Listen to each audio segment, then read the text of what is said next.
Guys, तो हम इस रेफरेंस को सेट कर रहे थे, तो इसका मैंने फर्स्ट लेयर ऐड कर दिया है इसमें। अभी हम इस पर लेयरिंग करके इसे बिल्ड करेंगे।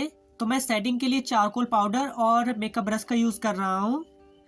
और सिंपली आपको क्या करना है, रेफरेंस को अच्छे से ऑब्जर्व करना है, कहाँ पर किस तरह से कलर्स पुट हैं, उस तरह से आपको ड्राइंग में भी पुट करने हैं।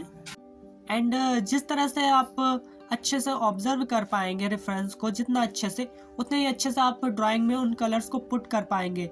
तो आप अच्छे से रेफरेंस को ऑब्जर्व करें, कहाँ पर किस तरह से डार्क एरियाज है, कहाँ लाइट है एंड कहाँ पर रिफ्लेक्टेड लाइट आ रही है और कहाँ पर हाईलाइट्स हैं। इन सब का आपको ध्यान रखना है सेटिंग करते समय।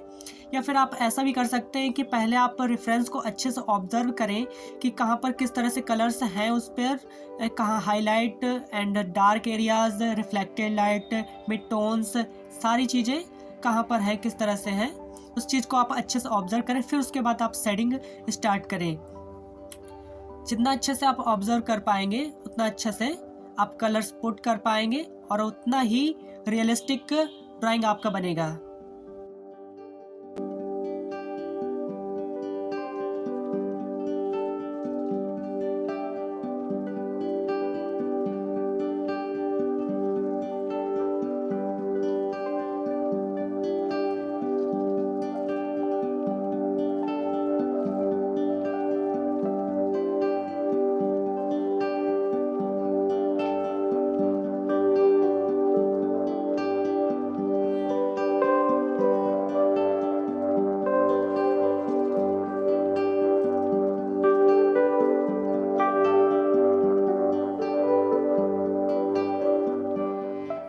अभी हम वापस से लेयरिंग करेंगे ऊपर वाले सेक्शन पे। तो मैं इससे पहले डार्क एरियाज को कवर कर रहा हूँ, जो डार्क एरियाज हैं पहले उनको मैं सेट कर रहा हूँ। फिर उसके बाद मिड टोन्स को एंड लास्ट में हम हाइलाइट्स एंड डिटेलिंग को ऐड करते हैं। एंड मैं रेफरेंस को अच्छे से ऑब्जर्व कर रहा हूँ कि पहले तो मैं डार्क एरियाज को कवर कर दूंगा पूरी होल ऑफ ड्राइंग में, कि कहाँ कहाँ मुझे शैडो एरियाज दिख रहे हैं उनको पहले कवर कर लेंगे। फिर उसके बाद मिड टोन्स ऐड करेंगे। अभी मैं फ्लैट मेकअप ब्रश का यूज कर रहा हूँ शेडिंग के लिए।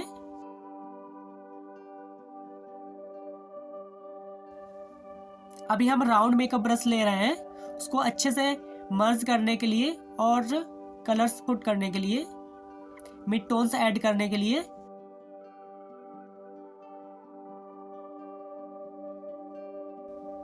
एंड वापस से फ्लैट ब्रश से कलर्स ऐड करेंगे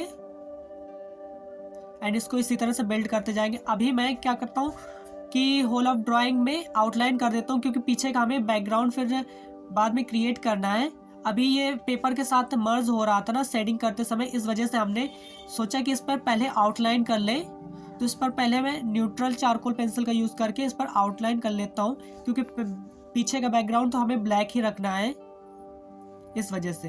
तो मुझे जहाँ जहाँ डार्क करना है वहाँ वहाँ सिंपली आउटलाइन कर रहा हूँ, बीच में हमें आउटलाइन बिल्कुल भी नहीं करनी। एंड इस एरिया मैंने इसलिए डार्क किया क्योंकि यहाँ पर ज़्यादा डार्क था, इस वजह से मैंने वहाँ पर आउटलाइन कर दी है। बाकी मैं बाहर बाहर ही आउटलाइन कर रहा हूँ इस पर।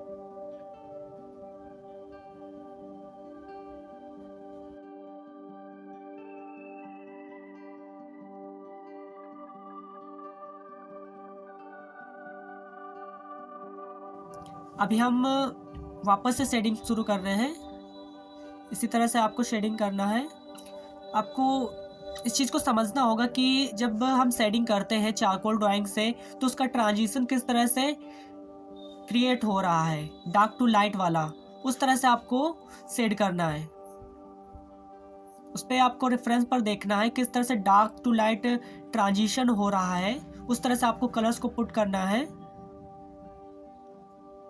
एंड जितना अच्छे से आप इसे चारकोल ड्राइंग में जितना अच्छे से आप इसे ब्लेंड करेंगे, उतना ही स्मूथ रिजल्ट आपको देखने को मिलेगा। या आप कोई भी ड्राइंग करो या फेस में भी करो, तो आप जितना अच्छे से लाइट कलर्स लो एंड जितना अच्छे से उसे ब्लेंड करोगे, उतना ही आपको स्मूथ रिजल्ट मिलेगा। इसके लिए मेकअप ब्रश यूज़ कर सकते हो, और स्मूथ करने के लिए आप उस पर कॉटन का यूज़ कर सकते हो। कॉटन का यूज़ करके उसको स्मूथ और भी स्मूथ बना सकते हैं। एंड टिश्यू पेपर का भी यूज़ करते हैं।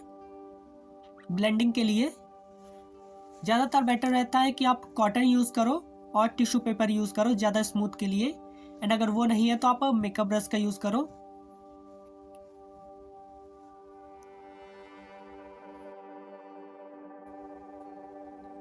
इसी तरह से अभी यहाँ भी मैं पहले डार्क एरियाज़ को डार्क कर रहा हूँ, फिर उसके बाद हम मिड टोन पर ऐड करेंगे। अभी मुझे जहाँ जहाँ डार्क एरिया दिख रहा है पहले डार्क एरियाज़ को ही शेड करना है। आप जब भी शेडिंग करो तो आप पहले डार्क एरियाज़ को कवर करो कि पहले आप डार्क एरियाज़ को पुट कर दो डार्क कलर्स, फिर उसके बाद लाइट कलर्स पुट करो।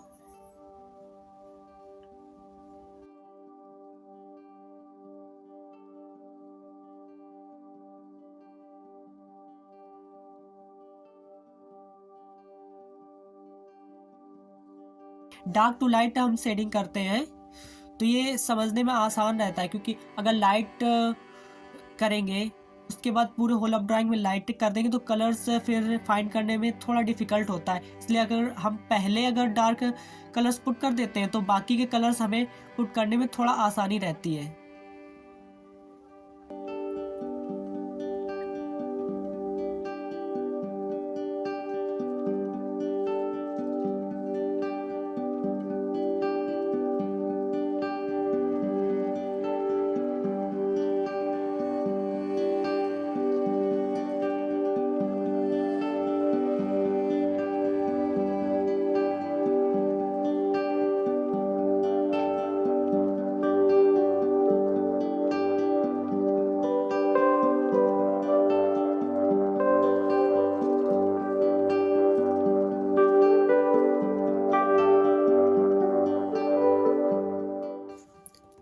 एंड मैं अभी मेकअप ब्रश का राउंड मेकअप ब्रश का यूज़ कर रहा हूँ उस पर मिड टोन्स ऐड करने के लिए बीच वाले कलर्स, और फिर उसके बाद वापस से हम इस पे हाईलाइट ऐड करेंगे नीडेबल इरेजर से।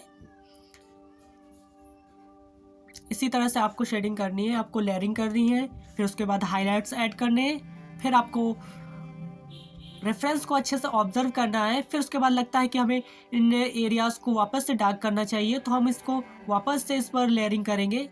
इसी तरह से आपको ऑब्जर्व कर करके इस चीज़ को बिल्ड करना है। अगर आपको रियलिस्टिक रिजल्ट चाहिए तो जितना अच्छे से आप इस पर डार्क टू लाइट वाले कलर्स पुट कर पाएंगे उतना ही रियलिस्टिक आपका ड्राइंग बनेगा।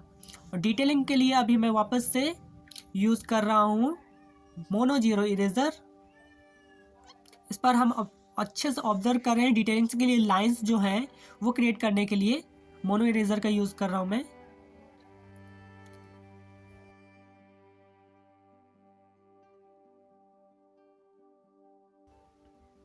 एक्स्ट्रा वाइट एरियाज के लिए हाईलाइट के लिए ये मोनो इरेजर का यूज़ किया, और सॉफ्ट के लिए सॉफ्ट हाईलाइट के लिए नीडेबल इरेजर यूज़ होता है।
अभी हमें पीछे का ब्लैक बैकग्राउंड क्रिएट करना है तो उसके लिए मैं यूज़ कर रहा हूँ ब्रुस्टो का वुडलेस चारकोल पेंसिल।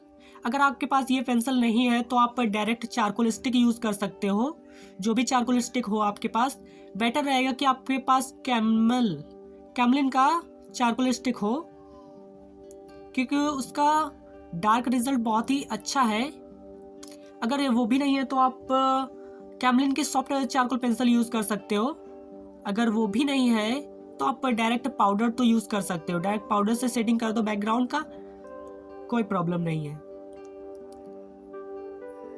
अभी मेरे पास चारकोल स्टिक नहीं है तो मैं इसी वुडलेस चारकोल पेंसिल का यूज़ करके इसे कर रहा हूँ। मैं सॉफ्ट वाली मैंने यूज़ की है वुडलेस चारकोल पेंसिल।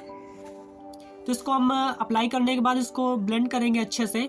जितना अच्छे से आप इसे ब्लेंड करेंगे उतना ही डार्क एवं स्मूथ बैकग्राउंड आपको देखने को मिलेगा, एकदम पिच ब्लैक।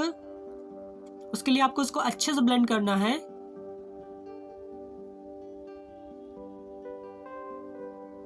एंड इसको आपको अच्छे से ब्लेंड करना है ताकि जो कलर्स हैं वो ड्राइंग के अंदर ना जाए। इसको इस चीज़ को आपको ध्यान में रखना है।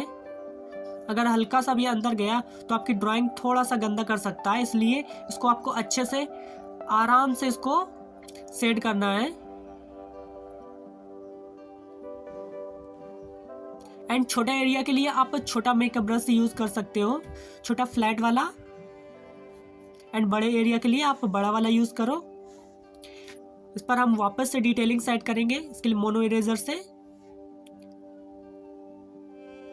जो हल्का सा चारकोल पाउडर अंदर इंटर हो गया हो तो ये इवन हो जाएगा वहां से।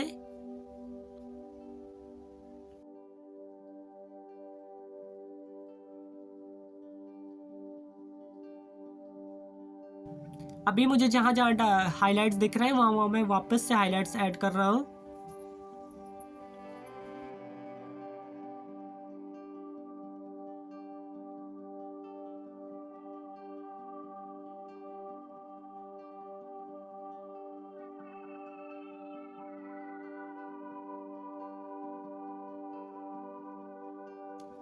अभी हम इस पर फाइनल टचेस ऐड करेंगे।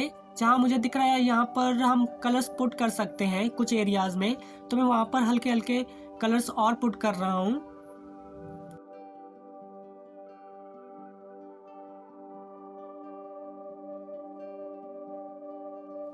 अब हम टेप को रिमूव कर देंगे चारों तरफ से। तो ये ड्राइंग कैसा बना है कमेंट में ज़रूर बताइएगा। अगर ये वीडियो आपके लिए हेल्पफुल रहा हो तो लाइक ज़रूर करिएगा, और इस तरह के और वीडियोस के लिए आप चैनल को सब्सक्राइब कर सकते हैं। तो मिलते हैं फिर नेक्स्ट वीडियो पे।